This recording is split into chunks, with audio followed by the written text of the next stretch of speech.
Actes des Apôtres, chapitre 14. À Iconium de même, Paul et Barnabas entrèrent dans la synagogue des Juifs, et ils parlèrent de telle manière qu'une grande foule de Juifs et de non-Juifs crurent. Mais les Juifs restés incrédules excitèrent l'esprit des non-Juifs et provoquèrent leur hostilité contre les frères. Paul et Barnabas restèrent donc assez longtemps à Iconium. Ils parlaient avec assurance, appuyés sur le Seigneur qui rendait témoignage à la parole de sa grâce, en permettant qu'ils se fassent par leur intermédiaire des signes miraculeux et des prodiges. La population de la ville se divisa. Les uns étaient du côté des Juifs, les autres du côté des apôtres. Alors que les non-Juifs et les Juifs, avec leurs chefs, se préparaient à les maltraiter et à les lapider, Paul et Barnabas, avertis de la situation, se réfugièrent dans les villes de la Lycaonie, à Lystre, à Derbe et dans les environs. Là aussi, ils annoncèrent la bonne nouvelle. À Lystre, un homme impotent des pieds se tenait assis. Il était infirme de naissance et n'avait jamais marché. Il écoutait Paul parler. Celui-ci fixa les regards sur lui et, voyant qu'il avait la foi pour être sauvé, il lui dit d'une voix forte, « Lève-toi droit sur tes pieds. » Il se leva d'un bond et se mit à marcher. À la vue de ce que Paul avait fait, la foule se mit à dire tout haut en lycaonien, « Les dieux sont descendus vers nous sous une forme humaine. » Ils appelaient Barnabas Zeus et Paul Hermès, parce que c'était lui qui prenait la parole. Le prêtre de Zeus, dont le temple était à l'entrée de la ville, amena des taureaux avec des guirlandes vers les portes. Il voulait, de même que la foule, offrir un sacrifice. Quand ils apprirent cela, les apôtres Barnabas et Paul déchirèrent leurs vêtements et se précipitèrent vers la foule en s'écriant « Pourquoi faites-vous cela? Nous aussi, nous sommes des êtres humains de la même nature que vous, et nous vous apportons une bonne nouvelle en vous appelant à renoncer à ces idoles sans consistance pour vous tourner vers le Dieu vivant qui a fait le ciel, la terre, la mer et tout ce qui s'y trouve. Dans les générations passées, il a laissé toutes les nations suivre leur propre voie. Pourtant, il n'a pas cessé de rendre témoignage à ce qu'il est par le bien qu'il fait. Il vous envoie du ciel les pluies et les saisons fertiles. Il vous comble de nourriture et remplit votre cœur de joie. C'est à peine s'il purent, par ses paroles, empêcher la foule de leur offrir un sacrifice. Alors arrivèrent d'Antioche et d'Iconium des Juifs qui gagnèrent la foule. Après avoir lapidé Paul, ils le traînèrent hors de la ville, pensant qu'il était mort. Cependant, quand les disciples l'entourèrent, il se leva et entra dans la ville. Le lendemain, il partit pour Derbe avec Barnabas. Après avoir évangélisé cette ville et fait un certain nombre de disciples, ils retournèrent à Lystre, à Iconium et à Antioche. Ils fortifiaient l'esprit des disciples, les encourageaient à persévérer dans la foi et disaient « C'est à travers beaucoup de difficultés qu'il nous faut entrer dans le royaume de Dieu. » Ils désignèrent des anciens dans chaque église et, après avoir prié et jeûné, ils les confièrent au Seigneur en qui ils avaient cru. Traversant ensuite la Pisidie, ils vinrent en Pamphylie. Ils annoncèrent la parole à Perge, puis ils descendirent à Attalie. De là ils embarquèrent pour Antioche, leur point de départ, où on les avait confiés à la grâce de Dieu pour la tâche qu'ils venaient d'accomplir. Après leur arrivée, Paul et Barnabas réunirent l'église et racontèrent tout ce que Dieu avait fait avec eux et comment il avait ouvert la porte de la foi aux non-juifs. Ils restèrent assez longtemps avec les disciples. Actes des Apôtres, chapitre 15. Quelques hommes venus de Judée enseignaient les frères en disant « Si vous n'êtes pas circoncis selon la coutume de Moïse, vous ne pouvez pas être sauvés. » Paul et Barnabas eurent un vif débat et une vive discussion avec eux. Les frères décidèrent alors que Paul, Barnabas et quelques-uns d'entre eux monteraient à Jérusalem vers les apôtres et les anciens pour traiter cette question. Envoyés donc par l'Église, ils traversèrent la Phénicie et la Samarie en racontant la conversion des non-juifs, et ils causèrent une grande joie à tous les frères et sœurs. Arrivés à Jérusalem, ils furent accueillis par l'Église, les apôtres et les anciens, et ils rapportèrent tout ce que Dieu avait fait avec eux. Alors quelques croyants issus du parti des pharisiens se levèrent en disant qu'il fallait circoncire les non-juifs et leur ordonner de respecter la loi de Moïse. Les apôtres et les anciens se réunirent pour examiner cette question. Il y eut une longue discussion. Pierre se leva alors et leur dit « Mes frères, vous savez que, dès les premiers jours, Dieu a fait un choix parmi nous. Il a décidé que les non-juifs entendraient par ma bouche la parole de l'Évangile et croiraient. Et Dieu, qui connaît les cœurs, leur a rendu témoignage en leur donnant le Saint-Esprit comme à nous. Il n'a fait aucune différence entre eux et nous, puisqu'il a purifié leur cœur par la foi. Maintenant donc, pourquoi provoquer Dieu en imposant aux disciples des exigences que ni nos ancêtres, ni nous n'avons été capables de remplir? Nous croyons au contraire que c'est par la grâce du Seigneur Jésus que nous sommes sauvés, tout comme eux. Toute l'assemblée garda le silence et l'on écouta Barnabas et Paul raconter tous les signes miraculeux et les prodiges que Dieu avait accomplis par leur intermédiaire au milieu des non-juifs. Lorsqu'ils eurent fini de parler, Jacques prit la parole et dit: « Mes frères, écoutez-moi. Simon a raconté comment dès le début Dieu est intervenu pour choisir parmi les nations un peuple qui porte son nom. Cela s'accorde avec les paroles des prophètes, puisqu'il est écrit: « Après cela, je reviendrai, je relèverai de sa chute la tente de David, je réparerai ses ruines et je la redresserai. » Alors le reste des hommes cherchera le Seigneur, ainsi que toutes les nations appelées de mon nom, dit le Seigneur qui fait tout cela et de qui cela est connu de toute éternité. C'est pourquoi je pense qu'on ne doit pas créer de difficultés aux non-juifs qui se tournent vers Dieu, mais qu'il faut leur écrire d'éviter les souillures des idoles, l'immoralité sexuelle, les animaux étouffés et le sang. En effet, depuis bien des générations, dans chaque ville des hommes prêchent la loi de Moïse, puisqu'on la lit chaque sabbat dans les synagogues.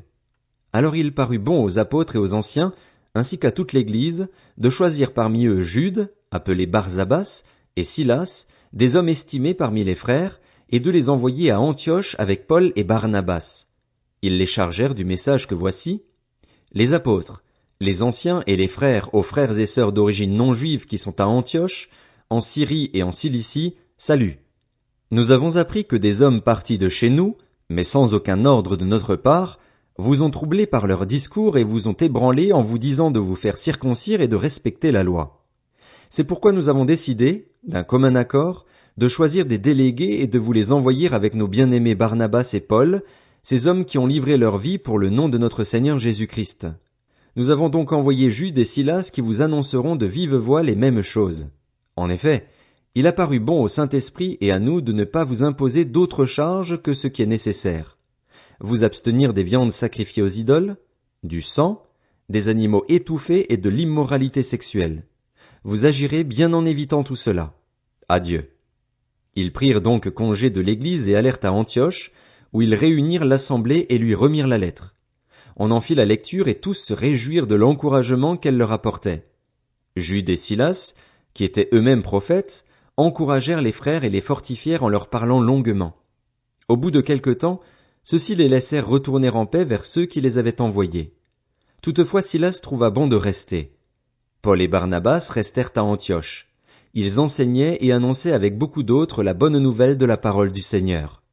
Quelques jours plus tard, Paul dit à Barnabas: « Retournons visiter nos frères et sœurs dans toutes les villes où nous avons annoncé la parole du Seigneur pour voir comment ils vont. » Barnabas voulait emmener aussi Jean, surnommé Marc, mais Paul estimait qu'il ne fallait pas prendre avec eux celui qui les avait quittés depuis la Pamphylie et ne les avait pas accompagnés dans leurs tâches. Ce désaccord fut assez vif pour qu'ils se séparent l'un de l'autre. Barnabas prit Marc avec lui et embarqua pour l'île de Chypre. Paul choisit Silas et partit, confié par les frères à la grâce du Seigneur. Il traversa la Syrie et la Cilicie en fortifiant les églises. Actes des Apôtres, chapitre 16. Il se rendit ensuite à Derbe et à Lystre. Il y avait là un disciple appelé Timothée, fils d'une femme juive croyante et d'un père grec.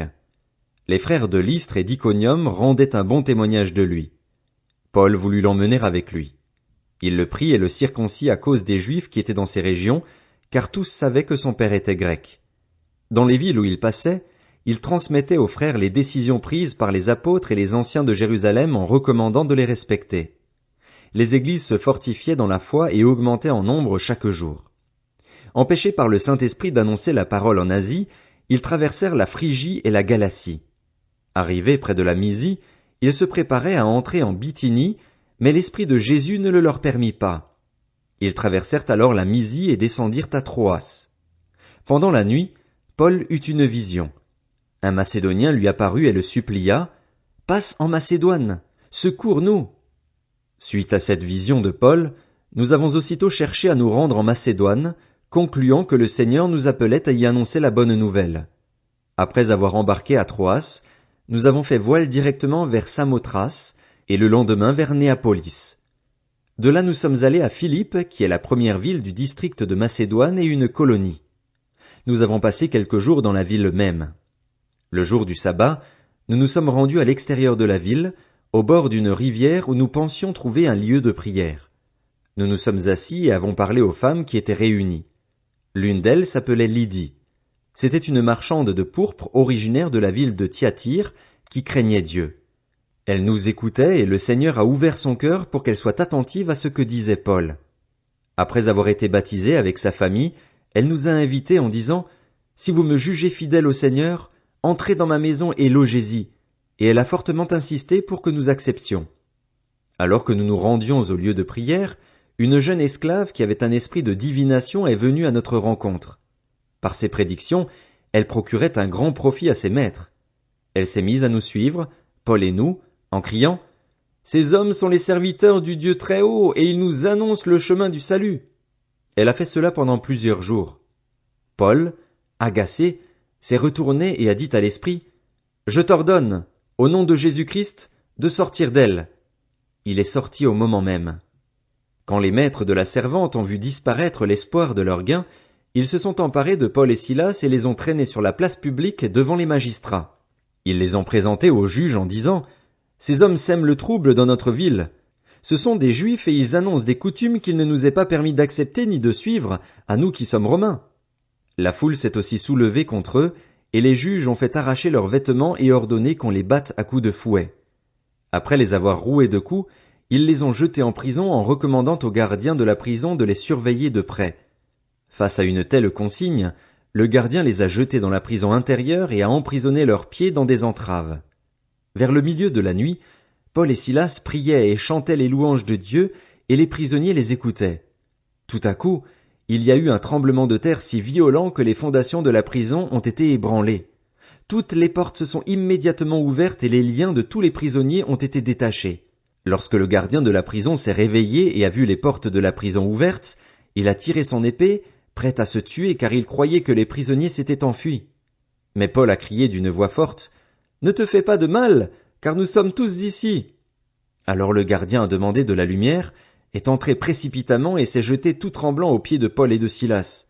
Il les a fait sortir et a dit « Seigneur, que faut-il que je fasse pour être sauvé ?» Paul et Silas ont répondu « Crois au Seigneur Jésus-Christ et tu seras sauvé, toi et ta famille. » Et ils lui ont annoncé la parole du Seigneur, ainsi qu'à tous ceux qui étaient dans sa maison.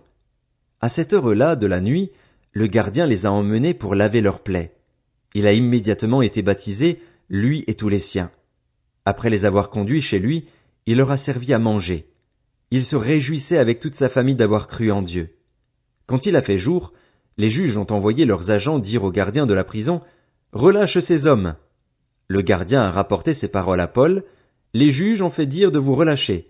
Sortez donc maintenant et partez dans la paix. Mais Paul a dit aux agents « Après nous avoir fait battre en public et sans jugement alors que nous sommes Romains, ils nous ont jetés en prison, et maintenant ils nous feraient sortir en secret? Il n'en est pas question. Qu'ils viennent eux-mêmes nous remettre en liberté. » Les agents ont rapporté ces paroles aux juges, qui ont été effrayés en apprenant que Paul et Silas étaient Romains. Ils sont venus leur présenter des excuses et les ont libérés en leur demandant de quitter la ville. Une fois sortis de la prison, ils sont entrés chez Lydie et, après avoir vu et encouragé les frères et sœurs, ils sont partis.